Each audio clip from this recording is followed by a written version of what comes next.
So hello and welcome. And in today's video, I will talk about what we call in IFS unblending. And in my opinion, this is something that is it's a key feature in IFS. And I think it really contributes to healing. So blending is when part of our system merges with another part, or what we call in IFS self. And then we don't really know if it's us talking or if it's this part talking. When we are blended, it's usually you will say like, I am very angry, I'm an angry person. You will not have this little bit of objectivity in your statements, in the way you speak. So you will be, when you're blended, you will be with the part. When you're blended with the part, you will be really in it. You will be the anger, you will be the shame, you will become the emotion, you will become the thought, or you will fully embody the belief. And then we have something called unblending, which is the opposite of blending. And in this process, parts separate from the self or from another part. And I will talk in this video more about that. And parts usually they will do this only when they believe it's safe and appropriate to do so. So why we do unblending and why this is such a helpful concept in IFS. Now I will talk a little bit more about that. Imagine that you are, I don't know, you are taking care of children. Like one or two of your friends gave you their children for the afternoon, and you're supposed to take care of them. And imagine there's like, I don't know, 4 or 5 or 6 children, and you don't know them maybe that much, or maybe you saw them last time 2 years ago, and now you want to get to know them a little bit. How are they? Are they comfortable with you? Do they feel safe with you? Or maybe they have some needs and you want to kind of like hear them out.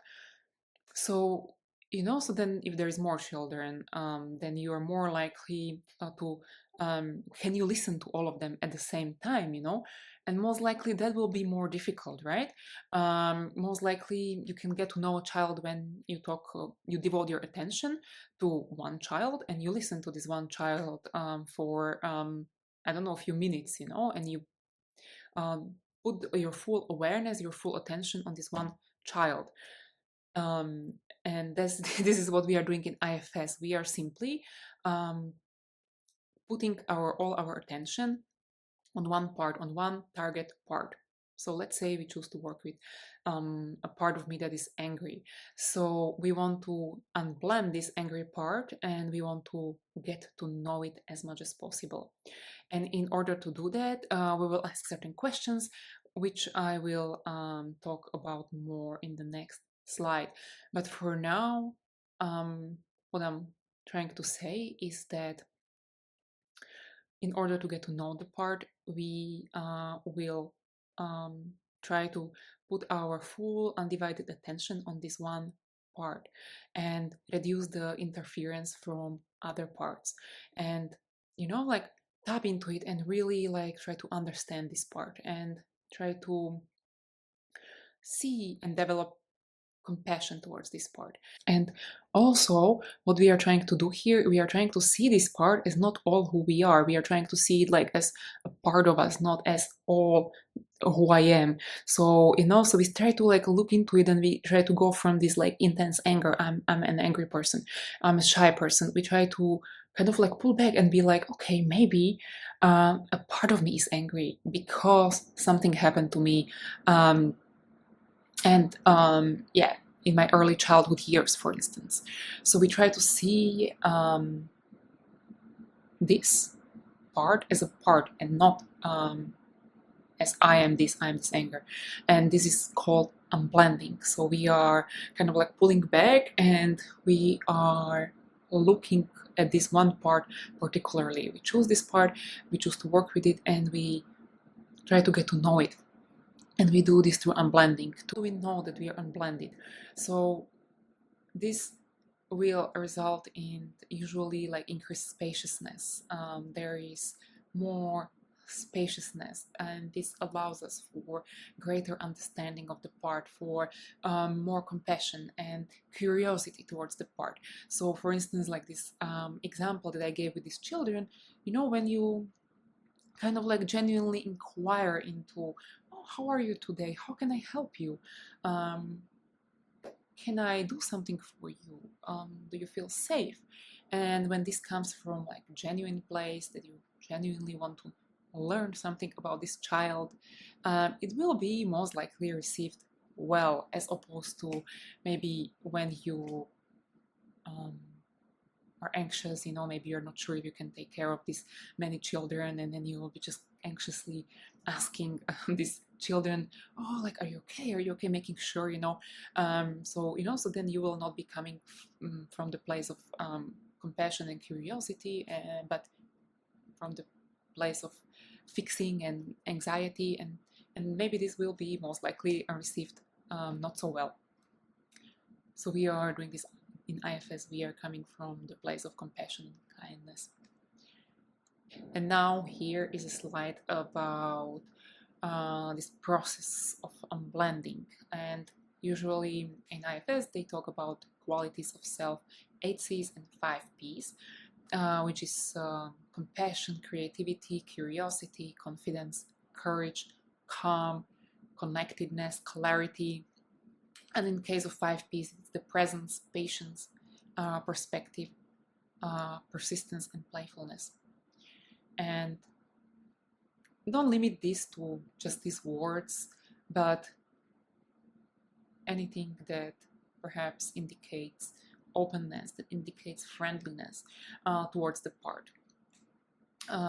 Yeah, play with it and see, you know, like, okay, like, is there genuine compassion, curiosity, and kindness towards the part? Do I genuinely want to know what happened to this part, or is it like I don't know, I'm just kind of trying to fix this part and just make myself feel better, and I don't really care about this part. So this is what is crucial in IFS process, especially at the beginning when we are unblending, when we are working on unblending.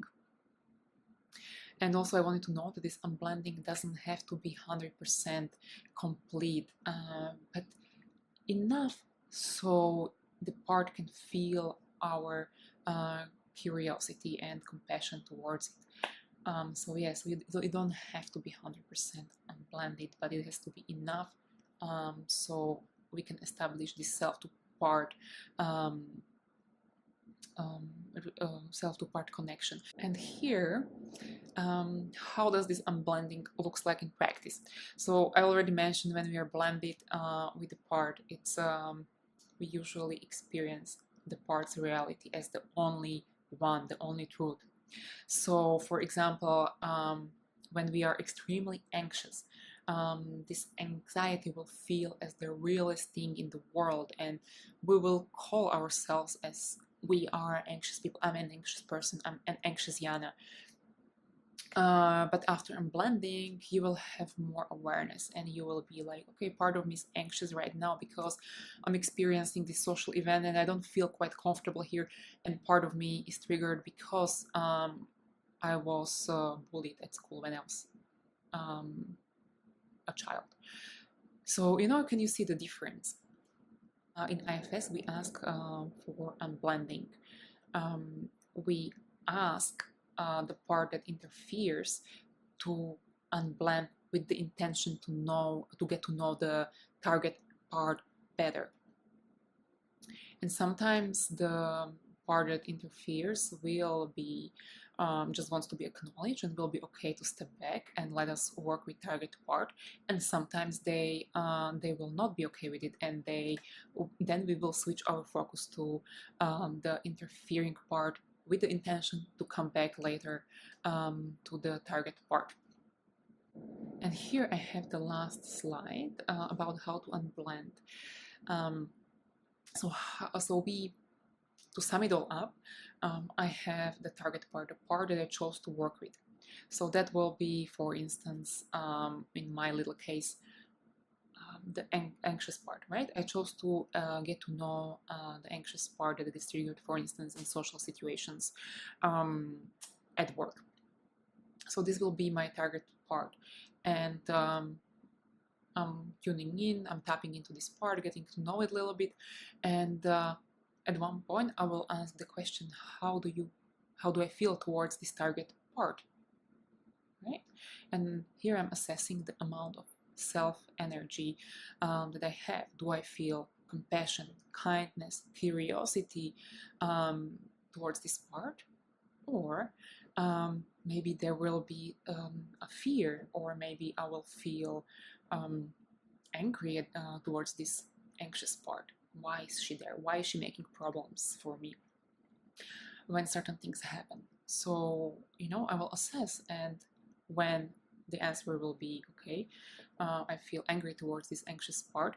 Obviously, in this case, I don't have enough self-energy towards this anxious part. So then I will, for the time being, switch my focus, and I will work with the angry part first.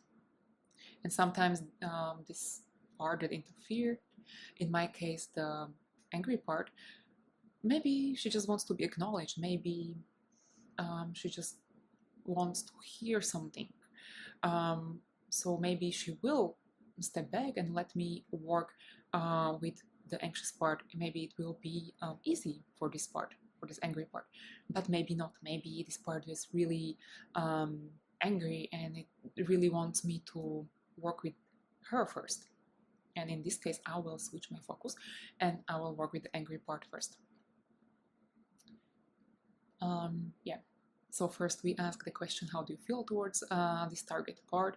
And when we don't hear this like kindness, compassion, I'm genuinely curious what happened to this part. When there is not enough self-energy, then I will switch to this other part, and I will work with this other part first, and I will ask this part, okay, are you willing to give me some space to work with the anxious part? I'll ask the angry part, are you willing to give me some space and to separate and let me work with the anxious part or not? And if the answer is yes, then I can come back to the anxious part. And if the answer is no, then I will work with the angry part first and get to know that part first. So this is, I think, simplified, and I hope I covered it well. But if you have any questions, please let me know in the comments, and I would really like to know your questions, and answer them and cover this topic well, so it's explained well, because I think this is such a crucial element in IFS. And yeah, not just in IFS, but in our lives, because when we can gain some perspective, when we can unblend a little bit from our stories, our thought processes, our emotional reactions, then I think it's really helpful, even besides or outside of therapy room, and also in our everyday life, in our everyday interactions with people, and how we feel towards ourselves. So I hope this was helpful, and let me know in the comments below. Thank you.